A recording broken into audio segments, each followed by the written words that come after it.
Hello,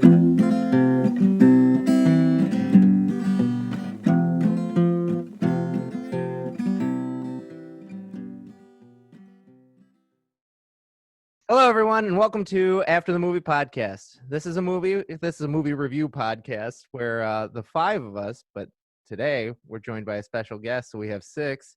Dr. Dan Hill, PhD. Dr. Dan, you want to say hi? Sure. Hi.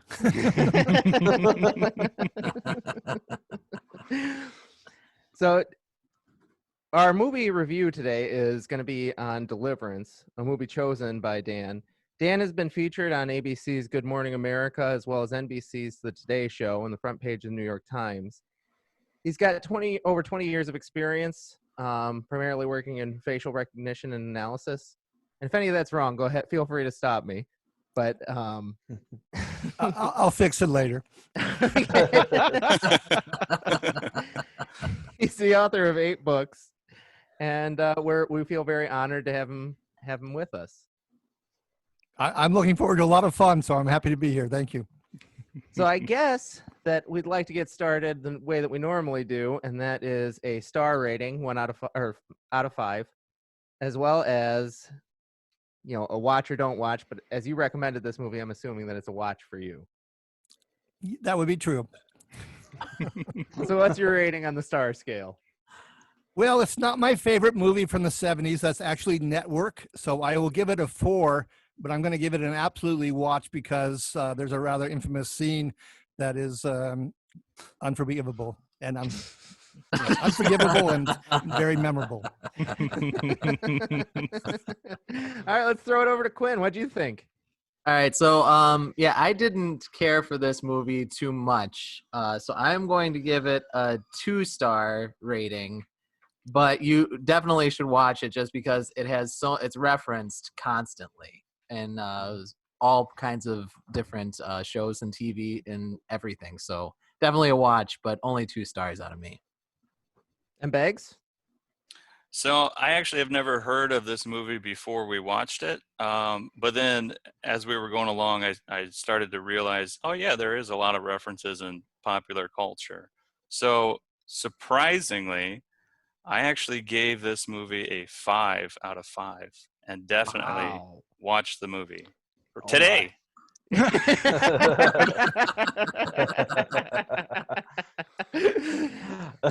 So Martin, what do you think? Whoa, that's Jon Voight. Yeah, right I have dressed myself up as Jon Voight. I thought we were all doing this today. I thought we agreed on that. One of the crazy hillbillies. But not one in the infamous scene. One of the other ones. I couldn't find my skin-tight romper to be Burt Reynolds, but that was my pick. That wetsuit top. Amazing. Oh. Well, I would give this movie a 3 stars and a watch. And that brings us to Dane. Like most of us in the group here, I had not seen this one before. I knew all about it just from all the references. I definitely, after watching it, I see what the hype's about. I'd give it a 4 star out of 5. Definite watch.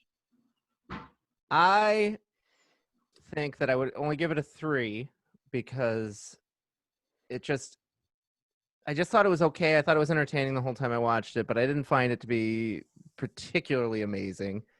So I would say a 3 star, but definitely watch it. I think it's definitely worth a watch. I did find it entertaining, and I was engaged the whole time. So Wasn't it kind of boring, though? And didn't you think that it was just the censors dropping? Jumping right into it. All of the censorship. It's all about the one rape scene. That's all this is. It's like a Clockwork Orange. It's like, oh, we can show rape now. Let's show rape. And then it's like kind of muddles along, and then there's a rape scene. And then it kind of muddles along, and then it kind of just ends. See, I don't think that. I don't think that's true at all. I don't agree. Not at all. I agree. It was canoeing, rape, and then a little more canoeing, and then it was about done. Mountain climbing too, Martin. Yeah. Oh, yeah. Goodness. And all of a sudden, Jon Voight is a free solo mountain climber going up that vertical face. Kicked ass. That's sheer cliff. There was no stuntman in this movie, by the way. They couldn't afford it. Is that right? Yeah. Oh yeah. So Jon this, Voight really did in become fact, that the man. Burt Reynolds character broke his tailbone. So this movie was for Reynolds literally a pain in the ass to film. I'm gonna wear this That's mustache with more pride now. Yeah. All right, this is You're great. Jon Voight, though. Yeah, Oh, Jon Jon Voight. Voight climbed the cliff. There was That's amazing. Yeah. like Doc is saying they had no stuntmen or doubles or anything. I think the budget of the movie was just right at $1 million. Yeah, Hard, and hard in to fact, make Jack, anything with $1 yeah, million. Jack Nicholson wanted to be in the movie, but he asked for 500,000, which was half the budget for the movie. So into that. So Dan, I what can't made you pick this imagine- movie? Wow. Well, for one thing, I actually had been down this river. Oh, wow. I used to do a lot of consulting work in South Carolina. So one spring, when it was just opening up, I went up there and went down whitewater rafting, and it was really a wild river. They had one guide per each passenger, which tells you that's not how you make money running a expedition company. So it was that crazy, and they said that they'd never seen the river that crazy, and they didn't even let us go down like the last 4 miles. We had to get out, but there was these constant drops. So that's one thing, but it all reminded me of, I went on a 2-week canoe trip with some friends up in the Boundary Waters in northern Minnesota summer after 9th grade. And fortunately, it wasn't as bad as this, but it wasn't a lot of fun because you get 2 weeks with 9 guys. I went into it, they were all friends. By the end of the trip, I only liked 2 of the guys. Most of the rest I never wanted to talk to again. See, it was just a friendship test. You were just testing which ones were true friends and which ones weren't. Yeah, like one guy, cut his foot on the very first portage. Another guy stole food. There was endless fights over who for the beers. I mean, it was just a shit fest all the way through. So we similarly went on a trip to California, and Martin was the one who cut his head, and we don't like him. And then we brought too much food and had to hike it down the mountain after we hiked it all the way up 900 feet or 800 feet. I don't remember. Also, we almost got arrested on a creek canoeing for underage drinking. That's correct. Yeah. Was this the all the same way back, police like, at officer the- who had just previously busted us for underage drinking. Yeah, he arrested him the first night and he let him go the second. Yeah. He's nice. But we got away for supplying. Yeah, that was great. That was a bigger issue, and I'm happy you guys got away with that. Totally worth the $600 that it costs. Didn't cost Beggs and me and our other friend Josh a dime. Right. You find out who your friends are when they don't help you pay for the drinking ticket they provided. Scot free, baby. Our job was Absolutely. providing the alcohol, and we're not advocating for underage drinking. It's Not just, at all. It's just how Just a lowering of the legal age. We are But advocating. yeah, I am for that. advocating for that. We like that. Yeah, on our trip, we were all underage and drinking. And at one point, we went up on the Canadian boundary, and there was a little grocery store. So lo and behold, I found myself sitting on a gigantic rock with a friend above a pen of hogs, and we were eating Spam. And I said, "This is really degenerating quickly." Was this after you had seen Deliverance? No, well, actually, it is after I'd seen Deliverance. Truth be told, yes. So you just heard the banjos the whole time? Is that? We didn't run into any banjo players up in the North Woods, but What about hillbillies? Are there hillbillies in here? no, there was moose. That's even scarier. In a manner of speaking, yes. When they go crazy because of the mosquitoes and the flies, yes, you better watch out. 9 sounds guys like- just wondering who's going to be the Ned Beatty out of the group. We didn't discuss the movie, nor did we do that scene. I must say. Oh, yeah. In fact, Ned Beatty didn't want to do that scene. There's only one take of that scene in the movie. He told him up front, one time only. Thank you very much.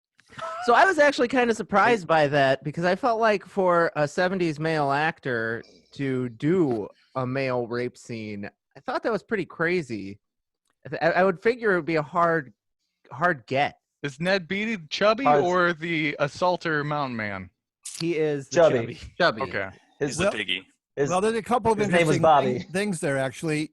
Ned Beatty was just starting his career, so he was just happy to be in a movie until he was okay. happy It was to early be in on this in his- movie or in that particular scene. He said that the rest of his life it haunted him. He would be places and people would say to him out of the blue, "Squeal like a pig for me." And he, and in a sense that's funny, but in another sense, he said it really actually scarred him for life. The amazing thing is, if you think about Network, the movie I actually like a bit better, from 5 years later, he plays the guy who, owns UBS Network. So he's in a power position 5 years later. He's decidedly not in one in this scene. So I'm only familiar with him playing like government officials before this. I hadn't seen this. So I do think it's kind of interesting that he kind of shifted his career into a powerful, portraying powerful figures. I thought that was pretty. Yeah, no, those are two very different roles. This bumbling, Atlanta businessman up in the woods versus the powerful tycoon. I So can Quinn- honest to God say I have never heard of Ned Beatty until this movie, and I don't think I've seen anything else with him in it. Yeah, same here.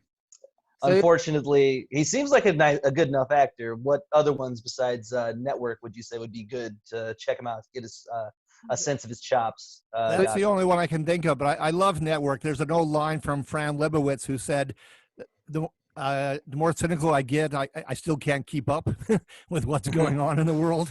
That's Network for you. I mean, that movie was so prescient as to the whole media landscape and where our society was heading. Okay. I'm going to have to check that one out for sure. Yeah, He was Ned also Beatty in. is- Oh, I'm sorry. Go on, Alex. No, Quinn, go ahead. I was just gonna make a joke. I'm just saying that Ned Beatty got his start on this movie. Just goes to show the lesson here, kids, is when some movie producer comes to your door and offers you a scene that maybe makes you a little uncomfortable, you take it and you just ask questions. That's kind of like what Ray Charles used to say too, right? I don't give a damn what you say about me as long as you spell my name right. Yeah. He was in that stupid Marky Mark movie Shooter.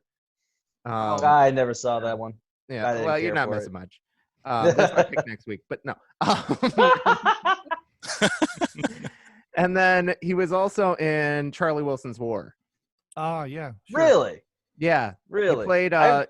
he played the chair of a subcommittee, a defense spending subcommittee. So Yeah, he makes That's a good funny because- congressman. Yeah. That's funny because I actually really enjoyed Charlie Wilson's War. I just don't recall seeing him there whatsoever. Oh. That's every day of my life, Dane. So welcome to my world.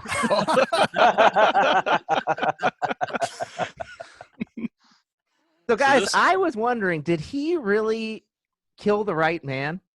Was the brother-in-law really the right man? No. Hmm. He killed the wrong guy. Because they did show him missing the teeth that he had a bridge in. But he wasn't missing the same teeth, I don't think. They looked like different teeth to me. Is this supposed to be something? I thought it was a Biden sure can't thing. tell the difference between people, but he can tell the difference between I teeth. never forget a set of teeth, Quinn. I never, ever forget a tooth. Well, did I tell you the sponsor for the movie was the Atlanta Dental Association? No. I think I saw that in the credits actually. I don't know. See, because that's kind of where I thought the story was heading after, the craziness is, were these characters justified in their actions?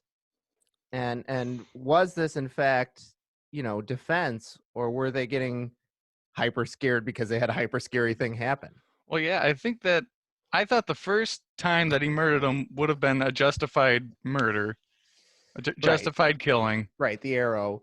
But that's just because, and they talk about the law a lot, and it establishes that when it's in the heat of the moment in self-defense, it's justifiable. But then after that, they kind of went looking for the guy, and they looked for revenge. They said it was self-defense, but because they said that Drew got shot. Right, and they Mhm. never prove it. They never prove it. And I don't think they just said that because they felt guilty that he killed himself because of what happened. Yeah, no, I I think that's really the point of the movie. Ultimately, is they went into the wild to get away from their boring, suburban jobs, and then they discovered the wildness is actually inside them, in terms of their willingness to cover up and do things, and even perhaps engage in premeditated murder. There, toward the end of the movie. So, the country people aren't so nice, and they're not so nice either. Nobody comes out of this with clean hands. Mm-hmm. Yeah, well, and then it also did a good job of showing that, it's not everybody in the country, because the other people, there's a big question in the beginning: are their cars going to be there when they get back? And I felt like they were kind of setting it up for the fact that the people that they entrusted their vehicles to were going to be the perpetrators because they knew that they were out in the woods, but that doesn't seem to be the case because their cars were waiting where they were supposed to be. Mm-hmm.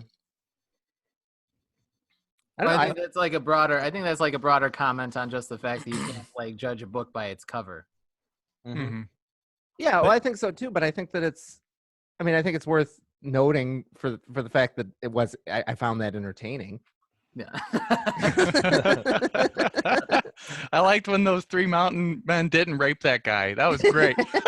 That's the best part of the movie. The center part, not so much for me, but It went downhill after that. Well, there's an interesting thing going back to the infamous rape scene. So the other mountain man who's along at that moment, the one who engages in the rape is a professional actor. The other guy was not. They were looking for someone else to throw in the role. They had no budget. And Burt Reynolds thought of the fact that years ago in North Carolina, he had been in this kind of like Wild West show with this illiterate guy. And they found him somehow and they threw him in the movie. And they said to the guy, you're only going to really be in one important scene. And they described it to him. And they said to him something like, are you okay with that? And he said, shucks, I've done far worse things than that. That's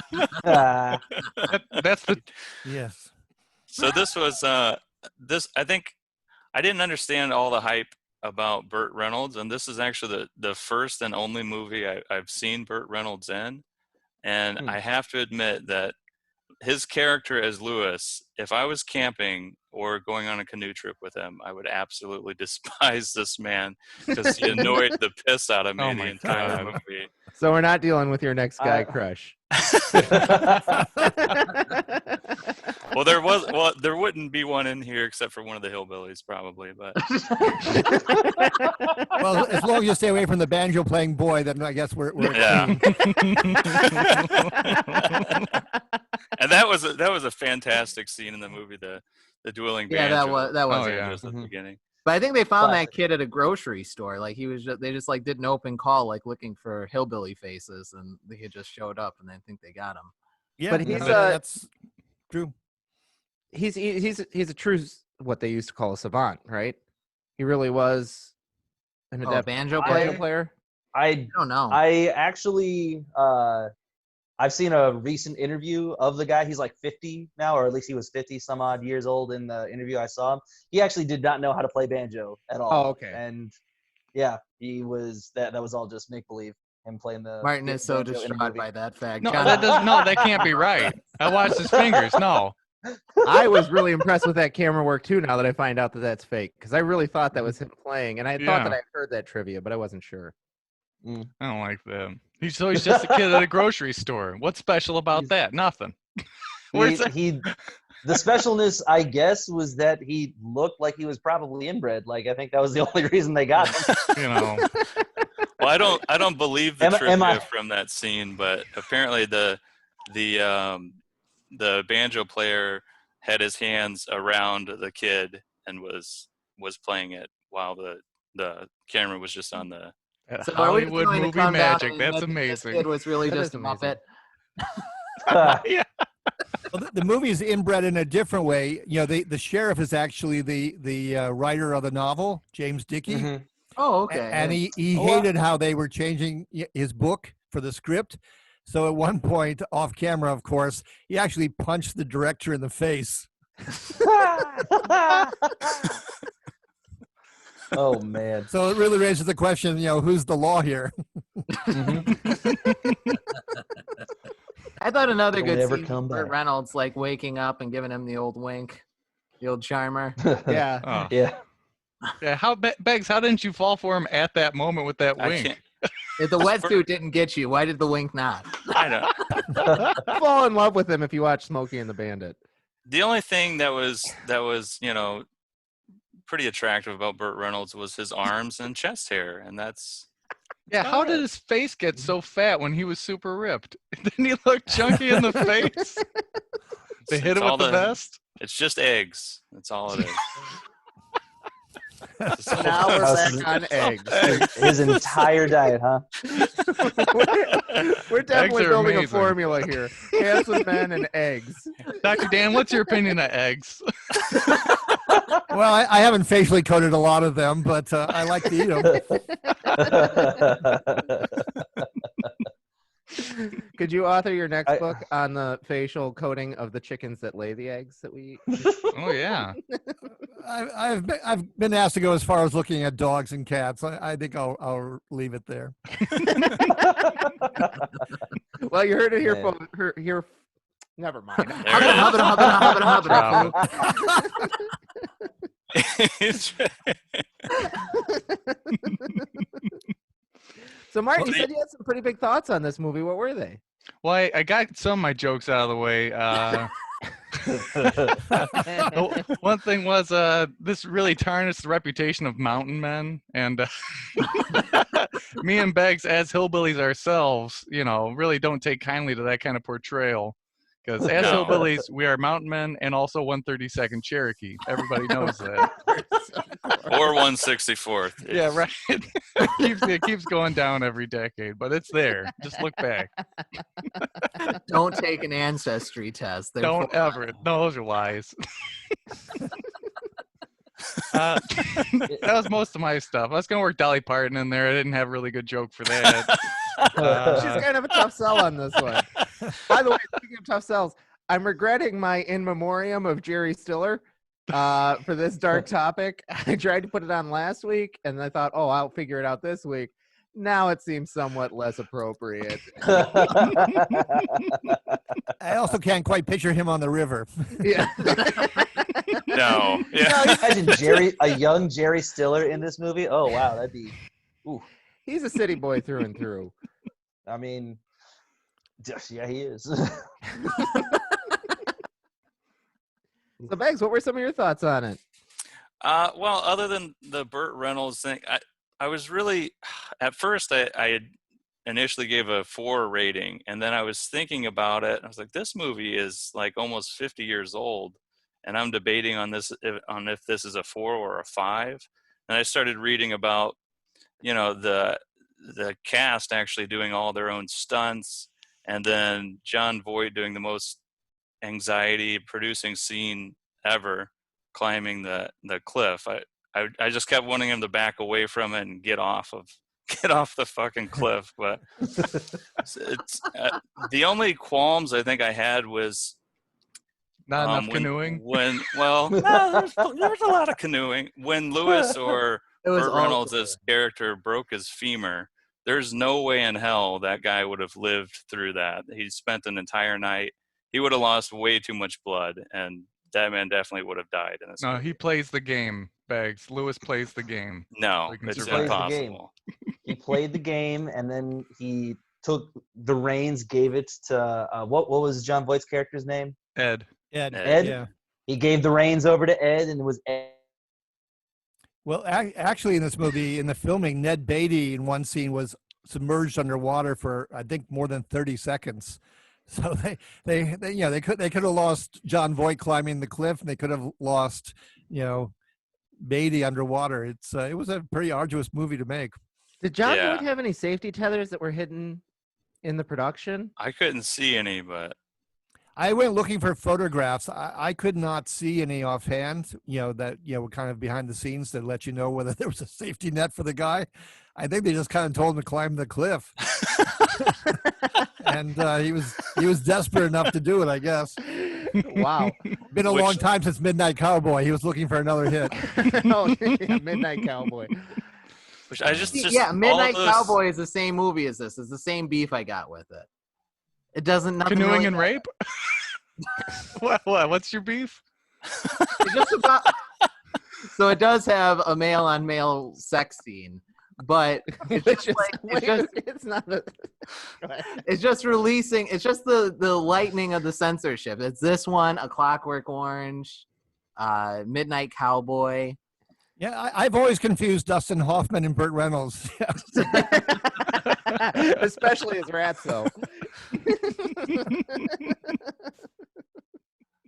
I mean, this this movie, I loved it because it had me on the edge of my seat the entire time. And I actually felt for a minute that I went camping with these guys. I think it was very well done. It did That feel sounds like almost that. heartwarming, Biggs. Yeah, I loved it.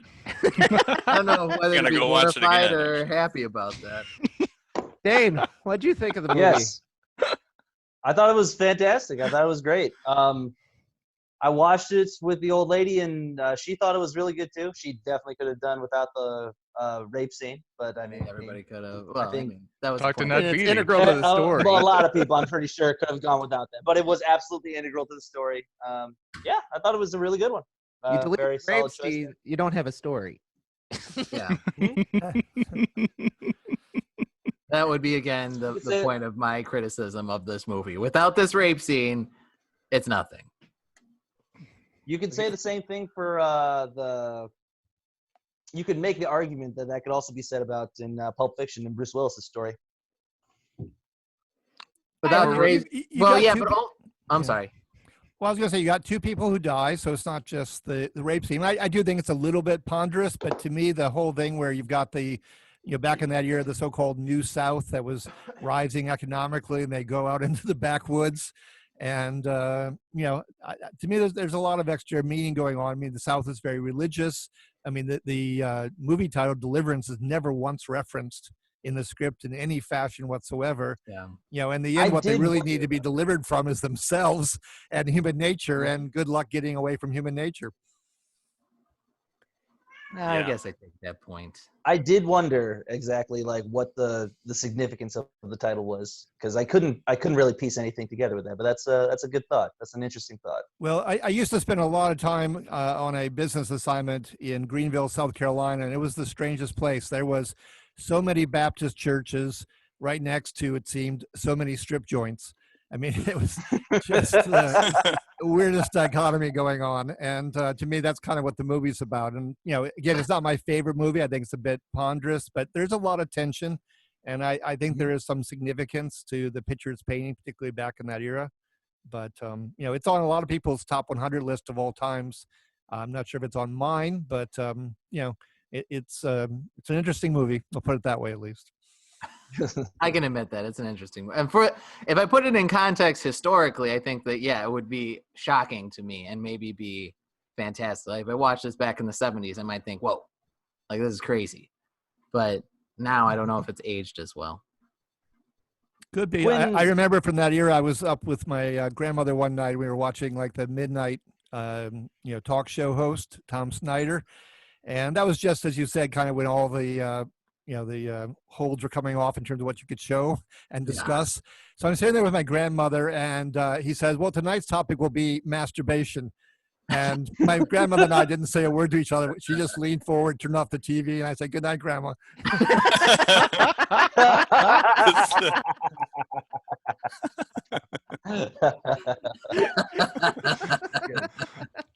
Oh, wow. So, Dane, did you have a question you wanted to ask Quinn? Quinn, you said that you were the only one in the group that had seen Deliverance before this time watching after the movie. What were your thoughts on it the first time, and were there any big differences that you saw or thoughts the second time viewing it? I would say, I watched it originally because I wanted to understand all the references that I saw to it. And I wanted to see like how like shocking it would be to my conscience. And I watched it, and I guess it wasn't too terrible. I don't know. I think I got kind of bored. I think I had to watch it in like 2 nights because I think I fell asleep like the first night. And then watching it again for the second time, I don't know. It didn't really grow on me. Like, I didn't think, it wasn't like the second viewing was like, oh man, I missed all this stuff. But Were you very young the first time you watched it? No, I think I watched it maybe 2 years ago. So I was like 25 or something, or 26. Yeah, Quinn tried to get me to watch it. I fell asleep, and then he tried to get me to watch it a second time, and I fell asleep again. And he tried to he shut it off that time. And then he tried to get me to watch it with him for his second viewing, and I said no. Real quick, one line I love from the movie. Night has fallen, and there's nothing we can do about it. I love that scene with them getting drunk at the campsite. And it goes back to Right what Bex before- was saying. You felt like you were really there with those guys. I Yeah. thought it was great. That's exactly how we camp. We just Mhm. get extremely drunk, and then we wake up the next day and try to do stuff all hungover. We're pretty good at doing stuff. I mean, Martin splits his I head don't open think and I- tear up my arm sometimes, but Yeah. I don't think I've ever gotten, extremely drunk. Well, you're not camping right. I guess not. and I played Camping my with thumb you. the one time too.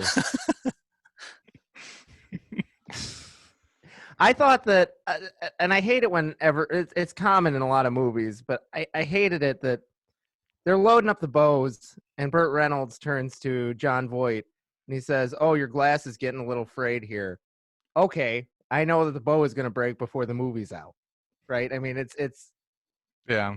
it happens a lot, but Did you check bugs Did me. you check the gas? Oh, we'll make it. We'll be fine. Yeah. Oh, the gas is going to run out. Yeah, Oh, it no. just it irks me a little bit. I think I sure hope we don't get raped on this trip.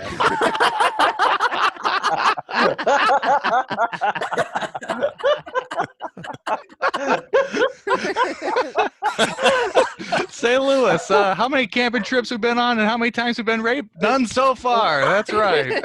But I feel real good about this one. No rape happening this time. Oh, and then they think that people are chasing them. And what does Jon Voight do? He tosses the gun into the river. You get rid of that gun later. Mhm. But I did like watching them chuck all that stuff off. I could just watch that for hours. Ah! I snapped my inferior weapon. Now I have a superior weapon with me. But I better get rid of this evidence right now. Well, somebody's already dead, so the deed's done. It didn't carry over. Two watches, and I still thought it was just subpar. But you should still watch it. But Get ready for a lot of canoeing. Well, that seems like just as good a segue as anything to talk about Dr. Dan's new book. Hey. And so there's the Nice. cover. And Dr. Dan, you want to tell us a little bit about what the book is about and what it is you do?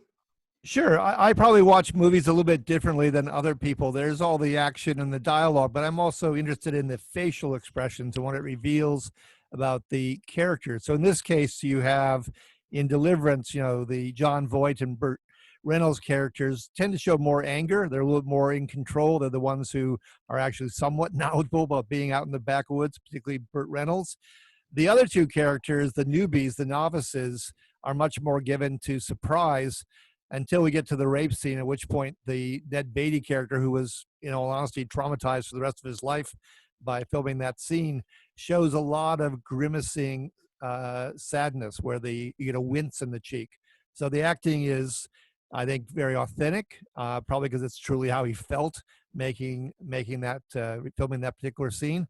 But that's kind of what I do. And this book is about my looking at 173 famous people from different walks of life, whether it's rock stars or Hollywood or famous athletes and so forth.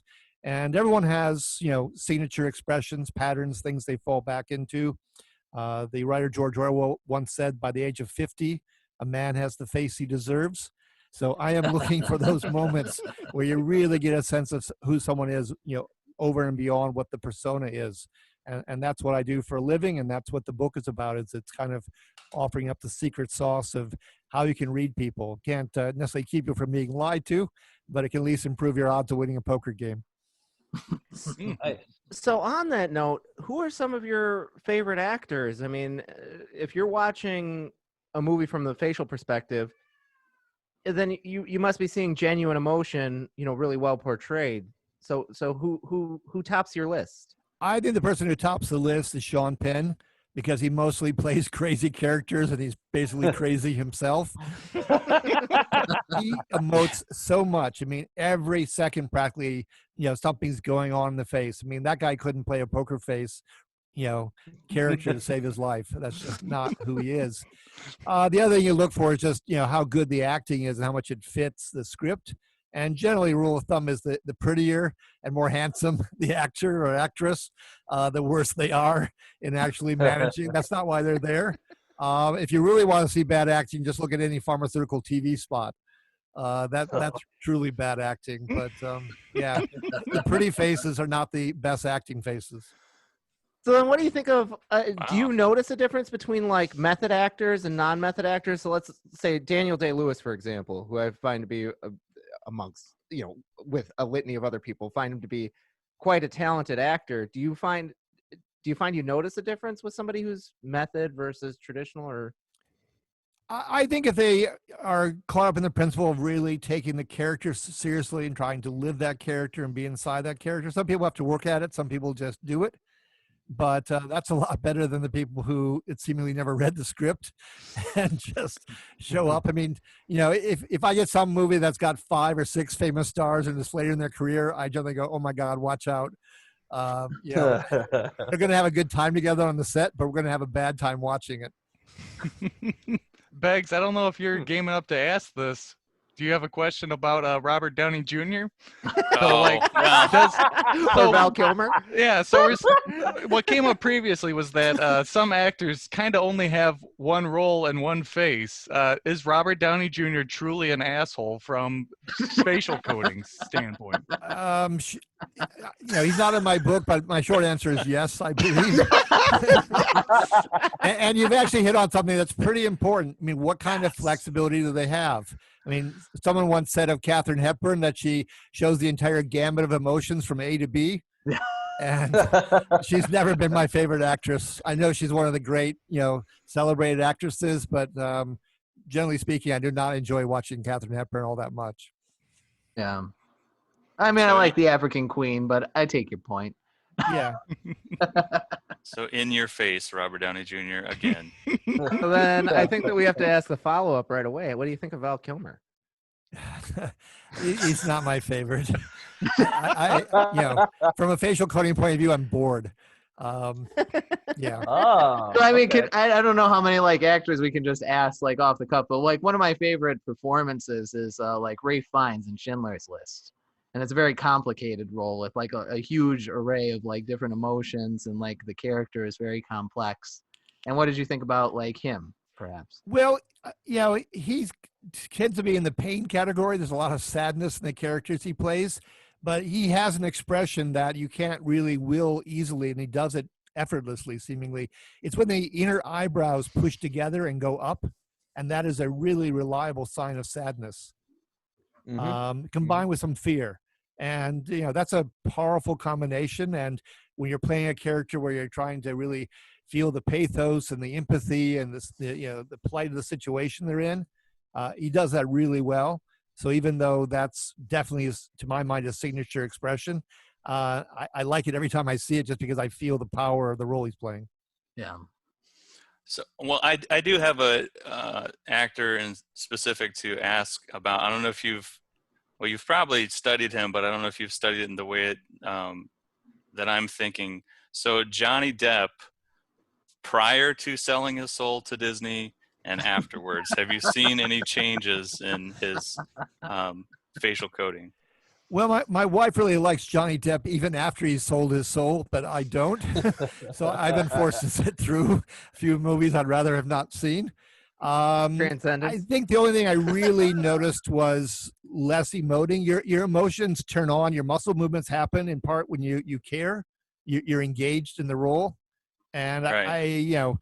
I wouldn't want to bet the farm on it, but my basic sense was just a little less engagement. Like, for instance, when Bill Gates stepped down, there was about 6 months earlier an event where he and Jobs were together, and I was watching Gates that day, and he just wasn't emoting a whole lot. And I went, that's really strange. And then half a year later, he announces he's stepping back at Microsoft. And I went, that makes a whole lot more sense, because generally speaking, you emote when you care, when you're involved, when you're engaged in your role, your activity, etc. And the more you dial that down, then it becomes easier to be poker-faced or frankly just indifferent, like, I'm taking the money. Thank you very much, Hollywood. But, I'm essentially out of here. Right. Well, so that makes a lot of sense, actually. You can kind of see it on his face that he's just kind of diminished and like, well, I don't really care, but I'm getting paid a lot of money from Disney from doing this. Yeah, you say the lines and the face doesn't really go with it. You know, it Right. just, the synchronicity breaks down. And that's really important because, you know, the truth is we dance to the music, not to the words. You know, I love the fact that Warren Beatty said, take any script and cut it in half. I mean, the words are important, but if the drama, the visuals, the emoting of the actors and actresses, if that stuff's not there, you've got a half-baked movie. I mean, maybe the greatest movie of all time is Casablanca, and I love the fact that apparently they started filming it, didn't really like the script. They started going a new direction, and every night the writer sat up and, you know, revised the script for the next day. And then they handed it to the actors in the morning and said, "This is where the movie's headed." So that freshness to it, I really like. I think that's a lot of where the good stuff comes from. It's just the improv. So that kind of hits on a Improv. question I wanted to ask you. And is there any movies that you can think of specifically? And I know we didn't give you like a screener question, so I know we're catching you off guard a little bit. But is there any movies that you can think of specifically that have like what you would consider a dream team of an ensemble cast where the actors are really flowing together and meshing well? Well, I'm a big William Holden fan, and there's a movie from 1969 that, you know, is really almost a movie about Vietnam called The Wild Bunch. And I don't remember, you know, since you did catch me by surprise, I don't remember the name of the other actors in the movie, but it's got a pretty stellar cast. It's one of those really late Westerns. That's a really cynical Western. And, you know, none of them are the good guy. There is no good guy in that movie. But I think they were having a good time kind of giving the old heave-ho to the traditional Western and really reveling in just being badass characters with no redeeming qualities. And so I would say that movie, even though I can't summon up the other actors. So I've forgotten the actor's name, but I'd heard an actor say, and he was actually quoting another actor, but he had said that you want to play a villain because a villain gets almost as much screen time and nobody blames you if the movie sucks. Is there any actors that you can think of that really portray villainous well? Well, you caught me by surprise, so I'm not sure. Yeah, I know. What I would say instead is what I enjoy most is a bad guy who's got some redeeming qualities, or you can see that they once had a soul before they sold out. But there's some conflict and some depth to it, and the mixture of the two. That's what I really like. I mean, if I took, you know, Lolita, you know, I don't really like the Humbert character, but I love the guy who's toying with him and following him down the road and driving him crazy and shadowing him. I mean, you could say the guy's the savior, you know, he's looking out for Lolita. He's not really, he's mostly enjoying driving Humbert crazy. And that's that kind of richness and ambiguity that I enjoy. Not necessarily the straight out villain or the straight out good guy, because, you know, life isn't like that. There's usually a lot of gray in there. Right. So, all right, Dan, this question is kind of interesting to me because, I mean, you do this for a living, studying emotions and facial recognition. I'm wondering, personally, do you find it easy or is it hard to kind of turn it on and off, or are you always doing it with your own personal relationships? No more than slightly turn it off, because what happens is suddenly I'll see some image or something that grabs my attention. Like back when the Iraq War was started, but before the surge, there was two generals who came to testify to Congress, and they're sitting there saying, "Oh, it's really going well," and everything else. And I'm looking at their faces, going, "Oh no, it's not going well at all." Right. And you know, and then that's what comes out. I mean, I could be at a party and I see an expression across the room, and I go, "Huh. I wonder what was just said in that conversation," you know, and I'll try to, you know, get myself across the room so that I can maybe eavesdrop a little bit. So, you know, I would say, you know, I try to dial it back sometimes, but, you know, faces are really interesting. Someone once said that the 25 square inches of the most valuable visual territory in the world is from our eyes to our mouth, because you just can tell someone so much about somebody, their characteristic expressions, their reaction in the moment. You know, what I really do is emotion recognition. So facial recognition is who you are. Emotion recognition is how do you feel, which does also tell you a lot about who you are. So kind of a follow-up to that then is, not getting into anything personal, but has your profession ever gotten you into a sticky situation where you felt like, uh-oh, it would have been better if I hadn't read the facial expressions? Well, I remember being on a date once, and the woman said, "So what do you do for a living?" And I started to tell her, and her eyes just went wide with fear. He needed to talk for another 20 minutes plus in the coffee shop, but I knew that date was over. And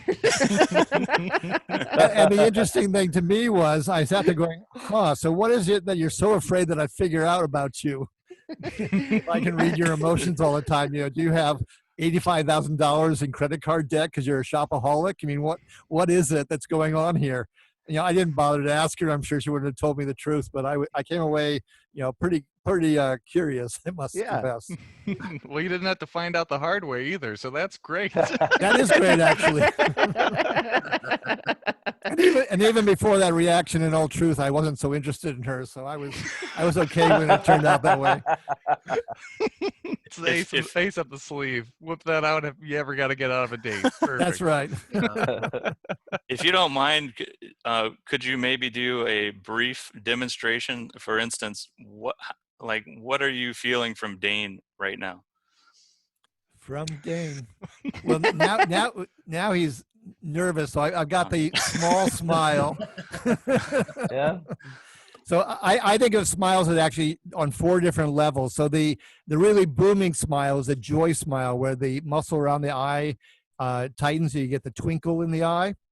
Mm-hmm. And the bargain basement of smiles is the really short kind of grimace smile that kind of flares on one side of the face only.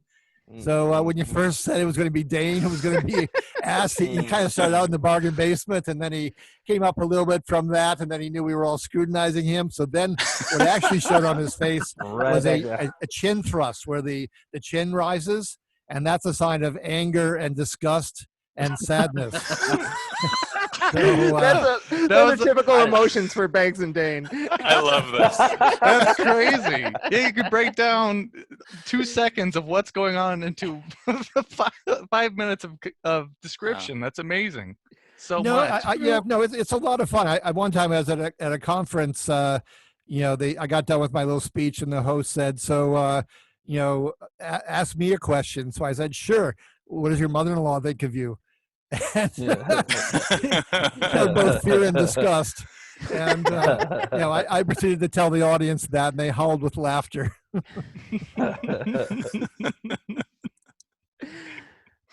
So this is something that we're all doing all the time. It's just we haven't trained ourselves to recognize it. I mean, because being able to go into an extended explanation of what's happening, that's got to take a lot of training. But we're all doing this all the time, right? We're just, unfortunately, we kind of want to be lied to in life. It's amazing how much we go with the words instead. Actions speak louder than words, and on your face, you give away how you feel. The face is the only place in the body where the muscles attach right to the skin. It is quick, real-time data as to what's going on with someone. Let me give you another example. Bernie Madoff. The guy showed almost no emotions on his face. He didn't care about anybody. The only emotion he ever showed basically was smirking. And it's so perfect that his name is Bernie Madoff. He made off with everyone else's money. It's the greatest Ponzi scheme of all time. You can't make this stuff up. So then would it be harder for you to read facial or emotions than somebody who's a psychopath or a sociopath? Well, I used to go on TV and do that, and after I had been on enough times dealing with psycho killers, my dad called me after I got off the set for whatever TV program that was and said, "You're really having fun doing this?" And I said, "Not so much. It's kind of ruining my faith in human nature." You look at the darkest corners all the time. Yeah, but the strange thing about the psycho killers is they don't emote when you expect them to emote, and they don't emote properly. So there was this Chicago policeman who had already been through 3 wives, all of them dying in mysterious circumstances. And they're asking him about this, and the guy's grinning. That doesn't make you feel so comfortable. And then at another point they were saying, she has parents, and now they've lost their daughter. He showed no emoting at all. He couldn't have cared less, that somebody passed on. And so I guess I guess that I'm a little curious too about not necessarily the psycho killer, but the people among us, right? You know, they say a lot of CEOs are psychopaths or sociopaths and stuff like that. But do you pick up on that when you're looking at a high profile CEO or something along those lines, that they're not emoting properly? Elon Musk. Well, Berg. well, Elon Musk is an interesting character, but well, it's I've looked at a lot of CEOs and I've tried to correlate it to stock performance, which is a little tough because they play a lot of games with the buyback of the stocks and all the other stuff that goes on. But sadly, the most reliable indicator of an effective CEO is disgust. They tend to have their upper lip flare, their nose wrinkles. They get that chin thrust that Dane showed off for us earlier. Facebook, that guy. Yeah. So Who's my the basic Facebook guy? conclusion Jesse from that, Eisenberg. my basic conclusion from that actually is that it arises from a unwillingness to accept mediocrity, that they push on to something more. And I say that because I got to that conclusion first from doing a lot of work looking at pro athletes. I've been profiled on the front page of the New York Times for my work with NCAA Division I athletes and pro teams, mostly football and basketball, and looking at the athletes. It's a lot easier in sports, of course, to know how they performed because you can't hide. It's right out there on the court or on the field. And sure, there can be team chemistry, but there's plenty of individual stats you can look at. And really the most reliable indicator that I found of a high-performing athlete, I mean, there's variety, of course, there always is, but the single most reliable barometer is disgust. It's a really visceral, powerful emotion, but it's a little bit more under control than anger can be sometimes, because anger is the same emotion that can get you thrown out of the game by the ref. So Michael Jordan with the top, that's a topical thing right now. What would you say about him? Well, I actually watched a good deal of The Last Dance. Didn't catch all 7, or whatever many episodes, but probably half of them. Couple of things. One is his eyes were open a good deal. That is a very effective emotion for taking in the court. I mean, literally, when your eyes go bigger, your eyebrows rise, you see more. And that's awfully helpful when you're moving quickly up and down the court. But there was certainly anger there. There was disgust there. I mean, those are powerful, visceral emotions. I thought almost as interesting was the other 2 key players, because in Scottie Pippen, you actually had someone who was kind of sad. Really? There's kind of a little With bit his of upbringing. a little bit of a downcast nature to him, which is why I really think he didn't stand alone as a star. He was much better, under the wing of Jordan. Typically, when I've done the work in sports, sadder players have not been great performers. There was one team, they took this guy from the Knicks in a trade. He was 6'6", and they said, oh, he's great. He can play 4 of the 5 positions. And I looked at his face and said, oh, my God, don't take him. I said, I haven't seen a sadder face than the Indian chief called Chief Rain in the Face. And they took the guy, and he was locker room poison. He didn't do well on the court. It was a miserable failure. So What if do you I'm see in hearing you Dennis correctly, though, if I'm hearing all this correctly, I'm trying to take notes. If I act disgusted with big eyes and I'm not sad, I can be a CEO of a major corporation. This is the difference. Day after tomorrow, I expect a call back, and that's what's happening. The other interesting person on that team was Rodman, of course, who also had pretty big eyes sometimes, but he had this devilish grin. I mean, he just loved, doing the unusual and ripping the ball away from somebody else and throwing it behind the looks, outlet pass to somebody. So you had really pretty much 3 different personality types who just meshed thanks to the talent level that was involved. All right, everybody. I think that we're going to sign off now. But Dr. Dan, we certainly thank you immensely for coming on the show. It's very interesting. Everybody, if you're interested in this topic, go out, check out Dr. Dan's book. Try and support your local independent bookstores. And is there an audio version available? No, because my books have a lot of visuals in them. I mean, I've got a photograph of most of these celebrities in the book. So that doesn't work really well for Kindle or audiobooks. It just works best if it's on the paper. All right. Old-fashioned. So go check out those good old fashioned books. And Bags, you want to handle our call to action? Sure. I know you can find Dr. Dan's book, Famous Faces Decoded, on Amazon. Where else can we find it? Well, if you go through my website, which is the obligatory 3 W's and then sensorylogic.com, as in your 5 senses, I've got a page right there where it's easy to order the books. Excellent. So go to sensorylogic.com to order Dan's new book, and all of his other books, I believe, are on there. Yep. Correct?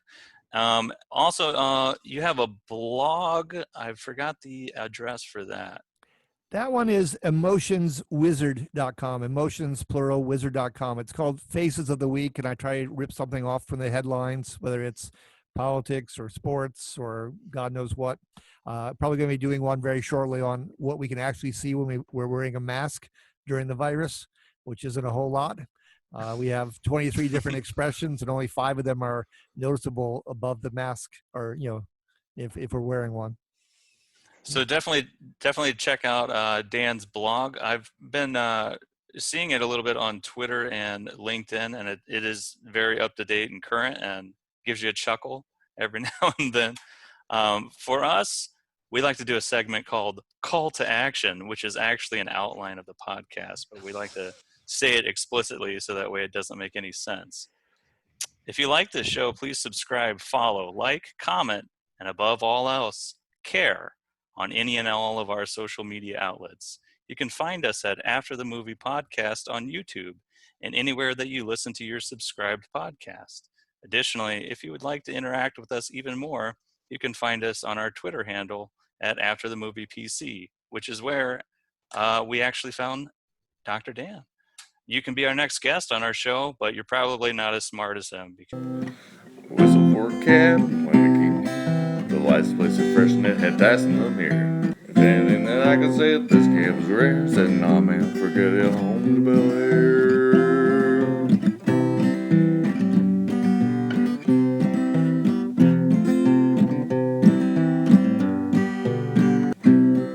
I pulled up to the house about 7 or 8 and yelled to the cabbie home. Smell you later, looked at my kingdom, I was finally there. Sitting on my throne at the Prince of Bel Air.